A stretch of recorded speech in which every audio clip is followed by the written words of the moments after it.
नमस्कार दोस्तों, मैं आपका स्वागत करता हूं। दोस्तों, आज का मेरा वीडियो बहुत ही महत्वपूर्ण विषय पर आधारित है। दोस्तों, इस वीडियो के माध्यम से हम माध्य, मध्यिका एवं बहुलक से संबंधित एक संयुक्त प्रश्न को हल करने का प्रयास करेंगे। दोस्तों, हमने विश्वविद्यालयों की परीक्षाओं में यह देखा है कि जब विद्यार्थी के समक्ष माध्य, मध्यिका एवं बहुलक से संबंधित प्रश्न आ जाता है तो वे उस प्रश्न का हल आधा अधूरा करके आते हैं, और इस समस्या का हल करने के लिए ही मैंने इस संयुक्त प्रश्न को इस वीडियो के माध्यम से आपके समक्ष रखने का प्रयास किया है। उम्मीद है कि आपको मेरा वीडियो पसंद आएगा। यदि आपको मेरा वीडियो पसंद आए तो आप इसे लाइक करें, शेयर करें और सब्सक्राइब करें। तो आइए दोस्तों, हम इस प्रश्न के माध्यम से यह समझने का प्रयास करते हैं कि एक संयुक्त प्रश्न अर्थात माध्य, मध्यिका और बहुलक एक साथ कैसे ज्ञात किया जा सकता है। दोस्तों, हमारे पास यह प्रश्न दर्शाया गया है, निम्न सारणी से माध्य, मध्यिका एवं बहुलक ज्ञात कीजिए। इसकी डिटेल इस प्रकार से है, अंक से कम, अर्थात हमें अपनी तालिका का विस्तार पीछे की ओर करना पड़ेगा। छात्रों की संख्या हमारे पास इस प्रकार दी हुई है। जब कभी आपके पास से कम या से अधिक से संबंधित कोई भी प्रश्न आता है तो उसका जो दूसरा भाग होता है उसे हम संचय आवृत्ति मानते हैं। हमारे पास यहाँ पर क्या दिया गया है, संचय आवृत्ति अर्थात CF हमें प्राप्त है। तो आइए दोस्तों, इस प्रश्न को हम तालिका के माध्यम से समझने का प्रयास करते हैं।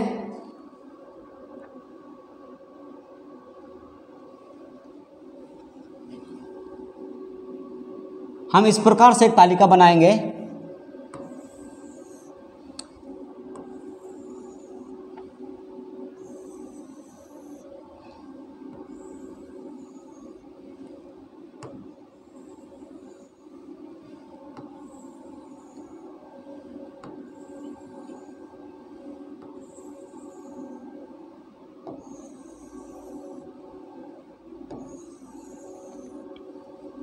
इस तालिका में हमें प्रश्न में दिए गए आंकड़ों को रखना है। वर्ग, MV, CF, F, DS, FDS। वर्ग में जो हमारी संख्याएं प्राप्त हुई है हम उसको रख देंगे। 70 से 80, 60 से 70, 50 से 60, 40 से 50, 30 से 40, 20 से 30, 10 से 20, 0 से 10, 1 2 3 4 5 6 7 8, n बराबर 8। दोस्तों, इसी प्रकार से अब हम इन वर्गों के आधार पर MV अर्थात मध्य बिंदु ज्ञात करेंगे।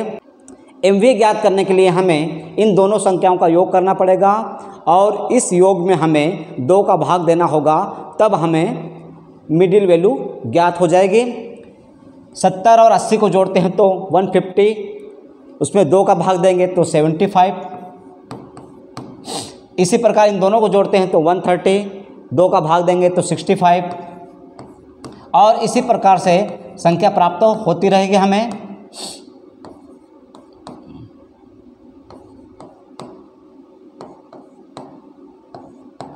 यह हमारा मिडिल वैल्यू प्राप्त हो गया। हमें प्रश्न में CF दिया गया है अर्थात संचय आवृत्ति हमें ज्ञात है।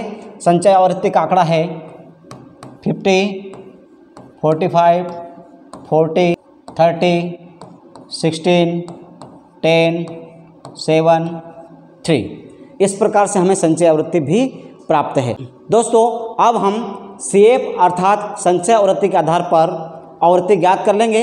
इसे ज्ञात करने का तरीका है, इस संख्या में से हम इसको घटा देंगे तो हमें 5 प्राप्त होगा, इसमें से इसको घटाएंगे तो 5 प्राप्त होगा, 40 में से 30 घटाएंगे तो 10, इसमें से इसको घटाएंगे 14, इसमें से इसको घटाएंगे 6, इसमें से इसको घटाएंगे 3, इसमें से इसको घटाएंगे 4 और ये 3।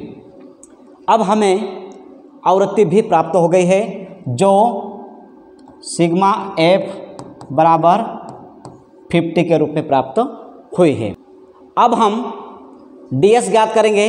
ds ज्ञात करने के लिए हमें x में से किसी भी संख्या को घटाना होगा, अर्थात इसका फार्मूला है x माइनस हम 35 ले लेते हैं बटे 10।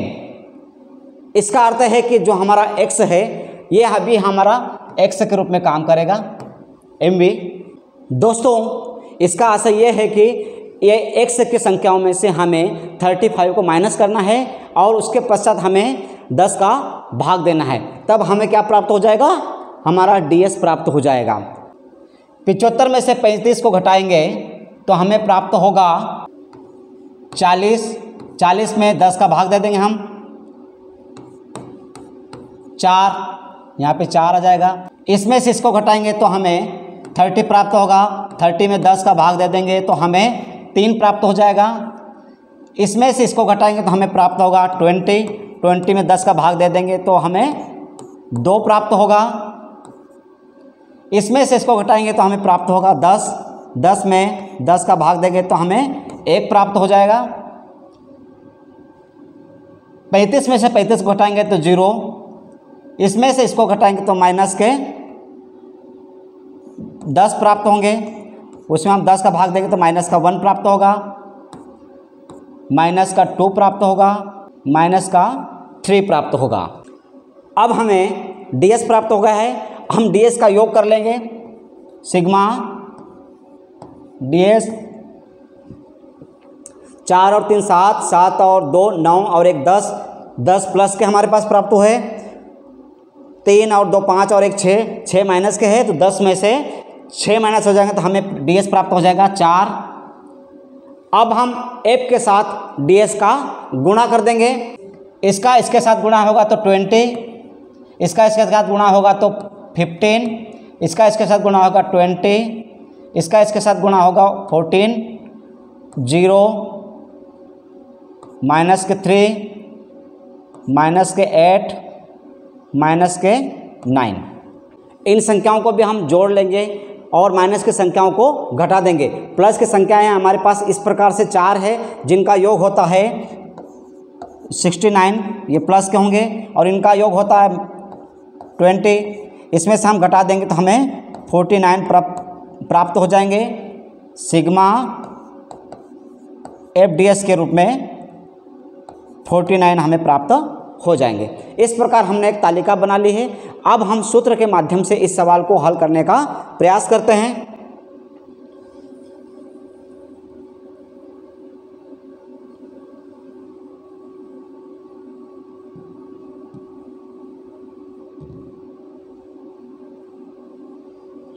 दोस्तों इस तालिका के विश्लेषण के पश्चात हम सबसे पहले समांतर माध्य ज्ञात करेंगे, जिसका सूत्र है x बार बराबर सिग्मा FDS बटे सिग्मा F गुणित I बराबर सिग्मा FDS हमारा जो है वो 49 है। सिग्मा F अर्थात फ्रीक्वेंसी हमारी 50 है, गुणित I मतलब इंटरवल, इन संख्याओं के बीच का जो अंतर है वो 10 है, बराबर 44.8 अंक प्राप्त होंगे। दोस्तों इसके पश्चात हम मध्य का ज्ञात करेंगे, जिसका सूत्र इस प्रकार से है m बराबर L1 प्लस n बटे 2 F माइनस C गुणित I। अब हम इस सूत्र में मान रख देंगे। L1 हमारा संचय आवृत्ति और आवृत्ति के सामने का वर्ग जो है वो 40 हमारा L1 हो जाएगा, प्लस n बटे 2 अर्थात 50 में 2 का भाग देंगे तो हमें 25 प्राप्त होगा, माइनस C हमारा संचय आवृत्ति के पश्चात की जो आवृत्ति है वो होगा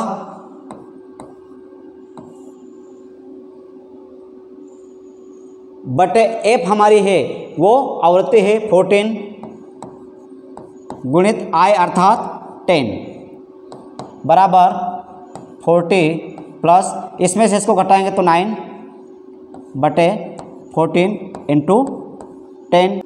अब इसको हल करने के पश्चात जो हमें प्राप्त होता है मध्य का, वो इस प्रकार से है 46.43 हमारी मध्यका के रूप में प्राप्त होगा। समांतर माध्य और मध्यका के पश्चात हम बहुलक ज्ञात करेंगे।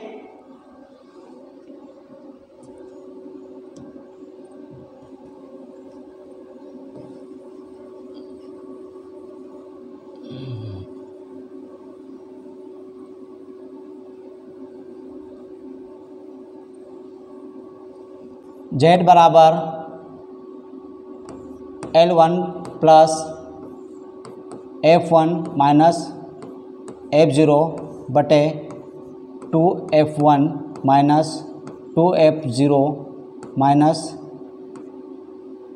F2 गुणित। इस सूत्र में अब हम तालिका में प्राप्त आंकड़ों को रख देंगे। L1 हमारा 40 प्लस F1 हमारा 14 माइनस F0 हमारा 10, F0 हमारा 6 बटे 2F 2 गुणित 14 माइनस F0 6 माइनस F2 अर्थात 10 गुणित 10। इस प्रकार हमने संख्या रख दी। अब इसको हम हल कर लेंगे। 40 प्लस इसमें से इसको घटा देंगे तो 8, 14 दूनी 28 माइनस 16 गुणित 10। Z बराबर 40 प्लस इसमें इसका गुणा करेंगे तो 80 बटे 12।